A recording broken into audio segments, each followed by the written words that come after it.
यौम आज़ादी के मौके पर army chief general Syed Asim Munir का दो टोक ऐलान। To our neighbor who has never been able to reconcile with the idea of Pakistan and is a threat to the regional peace and stability, the strategic calculus of our arch rifle, carrying an illusion of being a great power and blinded by Hindutva-driven hyper-nationalism, needs serious attention of the world. Pakistan एक Islamic मुल्क है, तो जिनकी पूरा मुल्क ही Islamic nationalism पर based हो, वो क्या सामने वाले पर ये तंकीद कर सकते हैं कि वहां पर अब हिंदू नेशनलिज्म जो है वो राइज हो रहा है और रीजन के लिए खतरा है?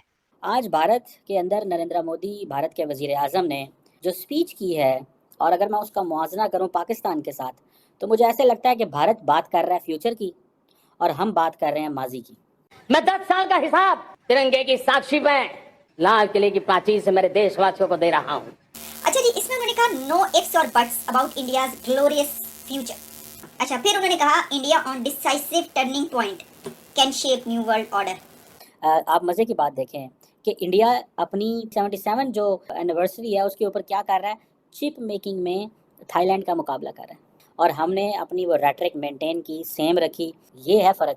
हेलो दोस्तों, आइए देखते हैं पाकिस्तानी मीडिया की लेटेस्ट वीडियो। जैसा कि आप जानते हैं कि आज पूरे भारत के अंदर 15 अगस्त को आज़ादी दिवस मनाया गया, जहां पे भारत के प्राइम मिनिस्टर मोदी जी ने लाल किले से पूरे भारत को अपना संदेश भी दिया। तो वहीं पे आपको ये भी पता है कि कल यानी 14 अगस्त को पाकिस्तान ने अपना आज़ादी दिवस मनाया, जहां पे पाकिस्तान के आर्मी चीफ ने अपना जो संदेश दिया उसे देख करके पाकिस्तानी मीडिया खुद इतनी हैरान है और यह सोच रहा है कि शायद पाकिस्तान कभी नहीं सुधरेगा। पहली बात तो ये कि पाकिस्तान की बदकिस्मती देखिए कि इस समय जबकि पाकिस्तान अपनी आज़ादी दिवस मना रहा था तो उस समय पाकिस्तान का कोई प्राइम मिनिस्टर नहीं। उससे कुछ दिन पहले ही पाकिस्तान के पूर्व प्राइम मिनिस्टर शहबाज शरीफ अपना त्यागपत्र दे चुके थे पाकिस्तान की असेंबली भंग करके। इस समय पाकिस्तान के अंदर एक केयरटेकर प्राइम मिनिस्टर है, और वैसे भी पाकिस्तान के अंदर कोई भी पीएम हो, बात तो सुनी जाती है पाकिस्तान की आर्मी चीफ की, और जो पाकिस्तान की आर्मी चीफ ने जो बात कही उससे यही अंदाजा लगाया जा सकता है कि पाकिस्तान आने वाले समय में भी अभी सुधरने वाला नहीं। तो दोस्तों आइए देखते हैं पाकिस्तानी मीडिया की इस लेटेस्ट यौम आज़ादी के मौके पर army chief general Syed Asim Munir का दो टोक ऐलान। खिताब के दौरान कहा कि हमारे पड़ोसी मुल्क ने आज तक पाकिस्तान को तस्लीम नहीं किया। ये पड़ोसी हमेशा इलाकाई अमन सलामती के लिए खतरा रहा। Pakistan is our identity. Pakistan है तो हम हैं। फर्द कायम रब्ते मिल्लत से है, तन्हा कुछ नहीं।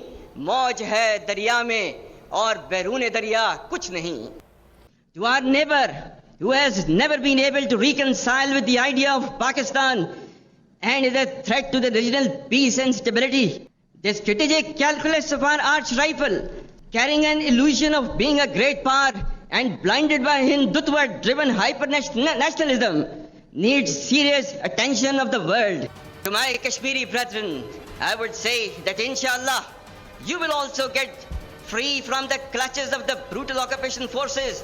To our brothers of Khyber Pakhtunkhwa and Balochistan, who are resiliently fighting against the savages of terrorism, with respect to our Afghan brothers, we have been the most hospitable nation and wish that they reciprocate to our earnest efforts to the least and not allow their soil to be used against us. आज भारत के अंदर नरेंद्र मोदी भारत के वजीर आज़म ने जो speech की है, और अगर मैं उसका मुआवजा करूं पाकिस्तान के साथ, तो मुझे ऐसे लगता है कि भारत बात कर रहा है फ्यूचर की और हम बात कर रहे हैं माजी की। उन्होंने जो हिस्टोरिक रेड फोर्ट है वहाँ पे उन्होंने खिताब किया, और उन्होंने कहा कि दो चीज़ें हैं। उन्होंने कहा कि ये हमारे मुल्क में ईवल हैं, एक करप्शन और दूसरा डायनेस्टिक पॉलिटिक्स। अब मज़े की बात ये है कि करप्शन और डायनेस्टिक पॉलिटिक्स पाकिस्तान में भी है, लेकिन पाकिस्तान में डायनेस्टिक पॉलिटिक्स पे कोई बात भी नहीं करता और करप्शन पे भी कोई नहीं बात करता, बिकॉज हमारे जो मेन स्टेक होल्डर हैं वो तो सारे ये हैं। सो वो सियासी जमात ही नहीं है कोई। खैर नहीं हो, अब मोदी साहब ये कहते हैं जनाब कि ये मेरी ज़िंदगी की कमिटमेंट है। जारी गल है, उन्होंने ना आगे ना पीछे ना कोई औलाद है, and that gives him sort of an edge over many others. वो जारी बात है गांधी फैमिली को वो टारगेट कर रहे हैं। और इधर पाकिस्तान है जहाँ पे ये बात की जा रही थी कि पाकिस्तान के आर्मी चीफ ने जो स्टेटमेंट दी, उन्होंने कहा कि कश्मीर की बात की, और साथ साथ उन्होंने कहा कि जो खैबर पख्तूनख्वा और जो बलूचिस्तान के लोग हैं, हम उनके जो ज़ख्म है उनके ऊपर पट्टी रखेंगे। सो इस दफ़ा आर्मी चीफ ने कश्मीर, खैबर पख्तूनख्वा और बलूचिस्तान का इकट्ठा जिक्र किया है। सो इट मीन्स कि तीनों जो जगह हैं वो बॉइलिंग पॉइंट्स हैं, और हमने अपनी वो रेटरिक मेंटेन की, सेम रखी। आप मज़े की बात देखें कि इंडिया अपनी 77 जो एनिवर्सरी है उसके ऊपर क्या कर रहा है, चिप मेकिंग में थाईलैंड का मुकाबला कर रहा है, और दोनों ममालिक जो हैं वो सेमी कंडक्टर मैन्युफैक्चरिंग इन्वेस्टमेंट में भाग रहे हैं।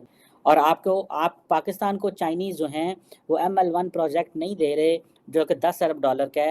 دا ریزن بیہائنڈ از وہ کہہ رہے ہیں کہ یہ آپ کی اکانومی اتنے جوگی نہیں ہے, آپ کا ملک اتنا جوگا نہیں ہے کہ وہ $10 ارب کی جو انویسٹمنٹ اس کو ڈائجسٹ کرے. یہ ہے فرق. کہاں مودی نے $10 ارب کا domestic semiconductor and display manufacturing set up بنا دیا, اور کہاں خبر یہ آ رہی ہے کہ جناب خیبر پختونخوا کے لوگوں کوئی ٹینشن نہ لو, اسی تھوڑے نال دھماکے ہو رہے ہیں, یہ ہو رہا ہے. سو یہ ہے we are living in past. Pakistan کی جہاں پر ایک کیئر ٹیکر پرائم منسٹر نے عہدہ لیتے ہی انہیں بات تو کرنی چاہیے تھی کہ میں کیسے الیکشنز کرواؤں گا ملک میں, لیکن وہ بھی کشمیر چلے گئے. ٹھیک ویسے ہی پاکستان کی 76th انڈیپینڈنس ڈے کو لے کر army chief general Asim Munir صاحب نے بھی ہندوستان کے اندر ہندوتوا ڈریون نیشنلزم کے اوپر اپنے خدشات کا اظہار کیا. تو جن کی پورا ملک ہی اسلامک نیشنلزم پر بیسڈ ہو, وہ کیا سامنے والے پر یہ تنقید کر سکتے ہیں کہ وہاں پر اب ہندو نیشنلزم جو ہے وہ رائز ہو رہا ہے اور ریجن کے لیے خطرہ ہے؟ نہیں, وہ تنقید کرنے پہ آپ کسی پہ کوئی پابندی نہیں لگا سکتے. ظاہر ہے وہ جس کی مرضی جو تنقید کرے.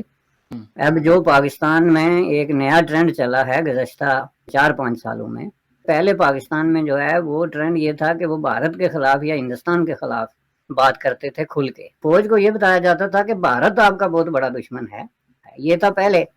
گزشتہ 4-5 سالوں میں انہوں نے اس کو کمپلیٹلی جو ہے وہ چینج کر کے تو لفظ بھارت کی جگہ جو ہے ہندوتوا لگا دیا, پورا پروپوگنڈا شروع کیا. اس سے آپ کو مطلب نکالتے ہیں کہ کیا مطلب نکلے گا؟ میں نکالتا ہوں. اس سے جو ہے وہ پاکستان ملٹری جو ہے وہ یہ میسج دینا چاہتی ہے کہ ہم بھارت کے خلاف نہیں ہیں. یہ جو ہے ہندوستان کے اندر ایک تنظیم ہے جو دراصل ایک بہت بڑا خطرہ ہے. تو اس لیے انہوں نے پک کیا ہندوتوا کو, جس کا دوسرا مطلب کیا ہے کہ وہ ایک تیر سے دو شکار کر رہے ہیں کہ دوسری طرف ملینز آف پیپل جو ہے وہ ان کی اس بات پہ تالیاں بجاتے ہیں, کیونکہ ہندوستان کے اندر ملینز آف پیپل ایسے ہیں نا جو ہندوتوا کے خلاف وہی نظریات رکھتے ہیں جو یہ رکھتے ہیں, جس میں کہ بڑی بڑی پولیٹیکل پارٹیز بھی شامل ہیں. تو اس حساب سے دیکھیں یہ ان کی میرے نزدیک ایک ٹیکٹیکل موو ہے. آج تو چلے وہاں مودی صاحب کی حکومت ہے, لیکن کل اگر جو ہے آج رات کو وہاں حکومت بدل جاتی ہے, مثلا کانگریس کی آ جاتی ہے, تو کیا کانگریس کو اس بات پہ کوئی تکلیف ہوگی اگر پاکستان کے جرنل دن میں 20 دفعہ کہتے ہیں کہ ہمیں بھارت میں ہندوتوا سے خطرہ ہے؟ I don't think they will care.